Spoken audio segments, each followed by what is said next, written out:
لوگ نماز اس لیے شروع کرتے ہیں، کہتے ہیں میں 5 نمازیں بھی پڑھتا ہوں، میں صدقات بھی کرتا ہوں، کام میرا پھر نہیں چلتا۔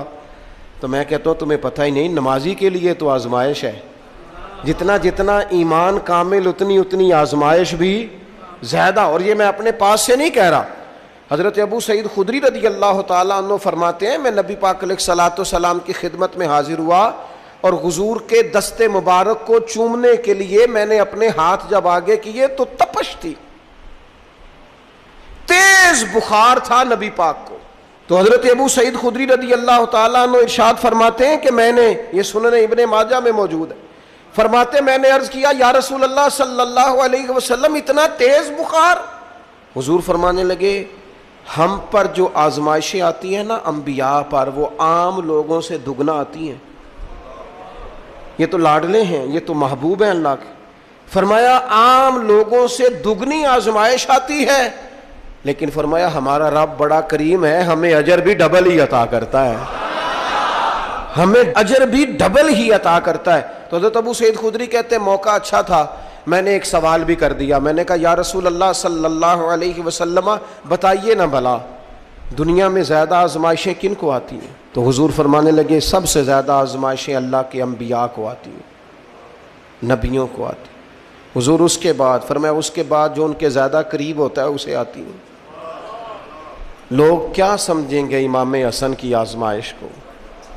لوگ کیسے سمجھیں گے سیدنا امام حسین کی آزمائش کو؟ فرمایا جو ان کے زیادہ قریب ہوتا ہے اسے زیادہ آزمائش آتی ہے۔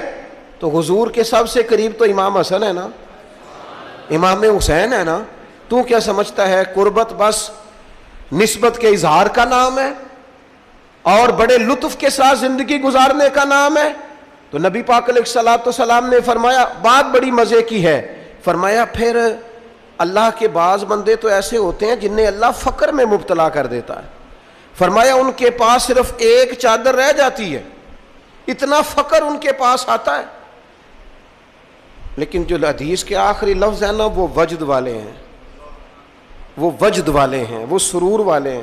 ہمارا یہ مزاج ہوتا ہے کہ میٹھا میٹھا کھا جاؤ اور ذرا کڑوا آ جائے تو سویرے بھی رو شام بھی رو، حال ہی کوئی نہیں، غریبی بڑی، پریشانی بڑی، حضرت صاحب گھر سے بیماری جاتی نہیں۔ اور جناب کیا بتائیں، بعض لوگ تو ایسے ہیں جن کی بات سن کے لگتا ہے زندگی میں کبھی سوئے ہی نہیں، اتنے بڑے بڑے دکھ سناتے ہیں۔ او خدا کی رحمت کا بھی تو ذکر کرنا، خدا نے جو تیرے اوپر انعامات کیے ان کا بھی تو ذکر کرنا، ان کا تذکرہ ہی نہیں کر رہا میرا بھائی۔ نبی پاک علیہ السلام نے فرمایا ان لوگوں پر دکھ آتے ہیں پر قربان ہونے کو جی چاہتا ہے ان لفظوں پر۔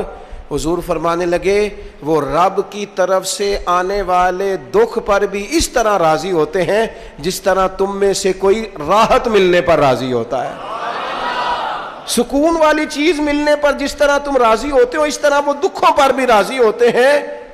دکھ قبول محمد بخشا، دکھ